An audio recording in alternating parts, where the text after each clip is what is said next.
안녕하세요. 캔들피그의 이런저런 시간입니다. 지난 시간에 세계 각국의 정부들이 코로나에 대응하는 과정에서 정부가 민간의 혜택도 늘리고 규제도 늘리고 복지도 확대하고 시장에서 정부의 역할도 키우는 등 정부가 민간에 개입하는 폭이 훨씬 커져버린 큰 정부로 변화하고 있다고 말했는데요. 불과 코로나 팬데믹 전 2년이 채 안 되는 기간 동안에 세계의 많은 정부들이 이전보다 훨씬 큰 정부의 형태로 순식간에 변해버렸죠. 지난 시간 보니까 큰 정부, 작은 정부를 국가 크기로 구분하는 분들이 제법 계시던데요. 제가 말하고자 했던 큰 정부, 작은 정부의 포인트는 국방, 치안, 외교 등 최소한의 정부 역할 외에 경제, 사회 등 민간 분야의 정부가 얼마나 영향력을 크게 미치냐, 적게 미치냐의 기준에서 큰 정부, 작은 정부를 이야기한 겁니다. 국가의 크기나 경제력을 기준으로 구분을 짓자면 세계에서 가장 큰 정부는 미국 정부겠죠. 보통 우리가 학교에서 큰 정부, 작은 정부 배울 때는 국가의 크기가 아니라 민간의 정부가 개입하는 범위가 크냐 적냐로 흔히 구분을 하죠. 그냥 쉽게 큰 정부, 작은 정부 앞에 가로 열고 민간 부분 개입이라는 말이 생략되어 있다고 생각하면 됩니다.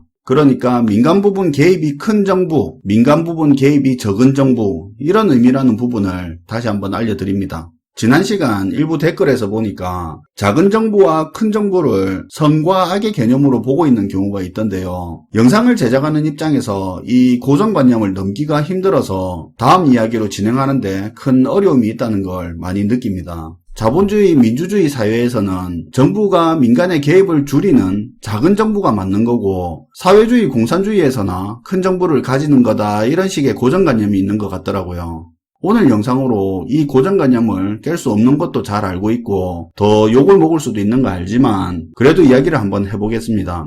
큰 정부, 작은 정부 이야기할 때 상대적으로 민간의 정부의 개입이 맞냐 적냐가 중요한 기준인데요. 그런데 가만히 생각해보면 이 개입이라는 단어의 뉘앙스가 일단 우리 사고를 경직되게 하는 출발점인 것 같다는 생각을 많이 들게 합니다. 개입이라고 하면 뭔가 내가 하는 일에 누가 방해를 하는 것 같고 통제하는 것 같은 느낌이 드는데요. 그러다 보니까 정부의 민간 개입이 크다는 말 자체가 자유시장과 민주주의와는 어울리지 않는 느낌도 주죠. 그러다 보니 큰 정부 하면 먼저 떠오르는 게 규제이기도 하죠. 하지만 다른 의미로 내가 스스로 뭐가 어떻게 안 되는 상황일 때 누구의 개입이 필요하다고 말하는 것처럼 개입은 긍정적인 의미로 될 수도 있는 거죠. 정부가 시장의 규제 정책을 늘리고 기업이나 개인들이 더 역동적으로 활동하는데 방해가 되게 하는 건 정부의 개입이죠. 반면에 특정 산업 분야를 키우기 위해서 세제 혜택을 준다거나 지원을 하는 것도 정부의 개입입니다. 규제만이 정부의 개입이 아니라 혜택을 주는 것도 정부의 개입이죠. 그러니까 나쁜 것만 정부의 개입이 아니라 도움되는 것도 정부의 개입이죠.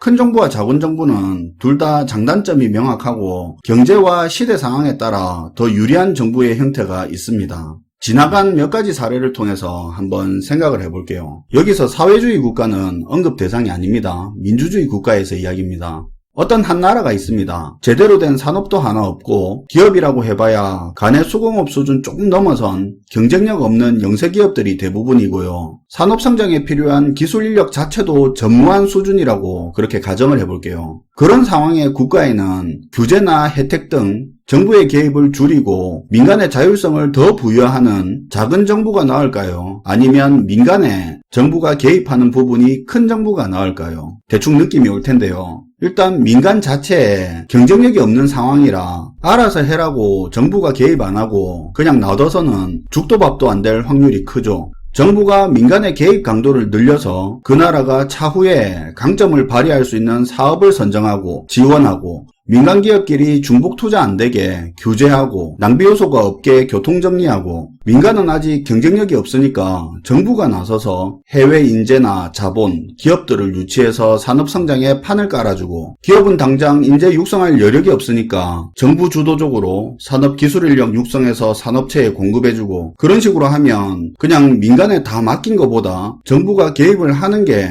경제성장에 훨씬 유리하게 작용할 수 있을 겁니다. 이런 경우에는 큰 정부가 유리할 수 있겠죠. 자, 그럼 시간이 흘러 기업들도 웬만큼 자금력과 경쟁력을 가진 상황이고 국민들도 어느 수준의 교육 수준과 경쟁력을 가진 국가가 됐다고 생각을 해봅시다.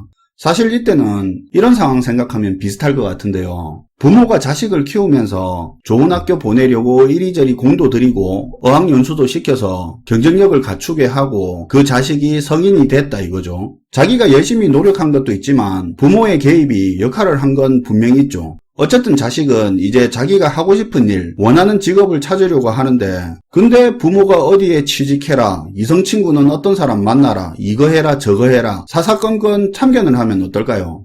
좀 내일 내가 알아서 할게, 좀 간섭하지 마라 그러잖아요. 이런 맥락하고 비슷하다고 할 수 있는데 산업과 기업도 어느 정도 경쟁력을 가지고 있다 보면 기업도 가게도 자신들이 더 추구하는 방향이 생길 겁니다. 자기만의 수익을 더 확대할 수 있는 방향이나 장기적으로 자신한테 더 유리한 방법으로 나아가려고 하겠죠. 그런 상황에서는 정부의 개입이 오히려 방해가 될 때가 더 많은 거죠. 경쟁력이 없던 과거에는 정부가 인큐베이터 역할을 하면서 나를 따르라 할 때 따라가는 게 유리할 수 있지만 경쟁력이 생긴 이후에는 이야기가 좀 다르죠. 정부가 민간의 개입을 줄이고 말 그대로 시장에 맡겨놓으면 경쟁력 있는 기업들끼리 더 경쟁하고 더 다양한 성과들이 나오고 정부가 굳이 특정 산업을 나서서 밀어주지 않더라도 민간 차원에서 충분히 발전할 수 있고 경직된 정부 주도의 경제보다 훨씬 시장 상황에 유연하게 대응할 수 있죠. 이렇게 산업과 기업들이 경쟁력을 어느 정도 갖추고 고성장할 수 있는 여건이 마련된 시기에는 오히려 민간이 유연하게 움직일 수 있도록 정부가 민간의 개입을 줄이는 작은 정부가 유리할 수 있죠. 자, 시간이 또 흘렀습니다.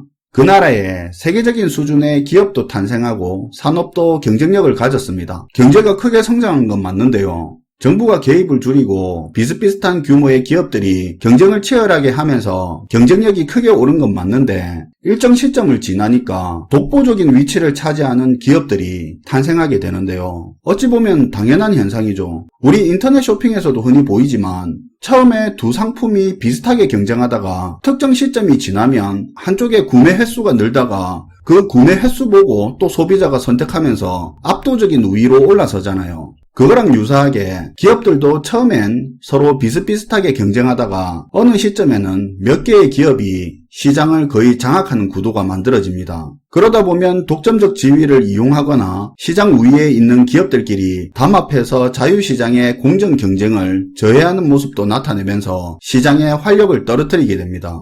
처음부터 경쟁 자체가 안 되니까 다른 기업들이 경쟁을 할 엄두를 못 내는 거죠. 또한 정부의 개입 최소화로 기업들이 자유롭게 경쟁력을 확보하는 과정에서 인건비 정체나 하락, 고용의 질 하락이 발생하는데요. 그러다 보면 기업들이 성장하는 데에 비해서 국민 소득 수준이 따라오지 못해 내수시장 확대에 한계가 오고 장기적으로 국가 경제성장 동력에 한계가 오게 됩니다. 그럼 또 정부의 개입이 늘어야 되겠죠. 그런 상황에서는 다시 큰 정부가 유리할 수 있는 겁니다. 독점 및 담합 등 자유경쟁과 자유시장을 교란하는 행위에 대한 규제도 늘리고 기업의 영역에서 하기 힘든 실업 및 고용 불안정에 대한 사회 안전망을 정부가 개입해서 갖춰야 되겠죠. 이뿐만 아니라 기업이 이익 추구라는 제1의 목표를 달성하기 위해서 뒤로 밀려 심각해진 환경오염 문제라든가 신생기업들의 경쟁력을 키워서 시장에 진출시켜 시장의 활력도를 높여야 되겠죠.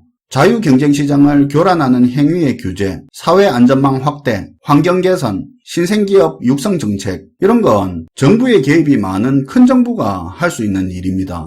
이렇게 큰 정부, 작은 정부는 국가의 경제나 시대 상황에 따라 유리하고 말고의 의미가 있는 거지 선과 악의 개념으로 접근하면 경제를 이해하는데 방해만 될 뿐이라고 생각하는데요. 경제나 시대 상황에 따라 유리한 정부의 크기가 있다고 하더라도 작은 정부만의 강점, 큰 정부만의 강점을 그 시기에 발휘하지 못한다면 둘 다 위험한 겁니다. 작은 정부는 자칫 시장의 독점이나 담합, 양극화 문제의 확대와 소득 불균형의 심화로 시장과 소비를 위축시켜서 오히려 장기 성장 동력을 상실하게 만드는 단점이 있고요. 큰 정부는 정부의 권한이 크기 때문에 기업과 정치가 붙어먹는 정경유착의 증가, 관료들의 부패, 그리고 세금을 걷어 정부가 다시 지출하는 과정에서 행정비용이 증가하는 등 비효율이 크게 증가할 수 있습니다. 그뿐만 아니라 삼권 분립이 되어 있다고 하더라도 큰 정부는 자연스럽게 입법부, 사법부를 넘어서는 힘을 가지게 되는데요. 이게 자칫하면 독재 전체주의 국가로 변질되기 쉽고요. 정부가 하는 일이 많다 보니 세금도 많이 걷고 지출도 많아 집행하는 예산도 큽니다. 그 큰 예산을 써야 할 때 안 쓰고 엉뚱한 데 낭비하고 국민들 세금 가지고 정치적으로 표 얻는 데만 유리한 포퓰리즘 정책만 남발하는 결과로 이어질 수도 있죠.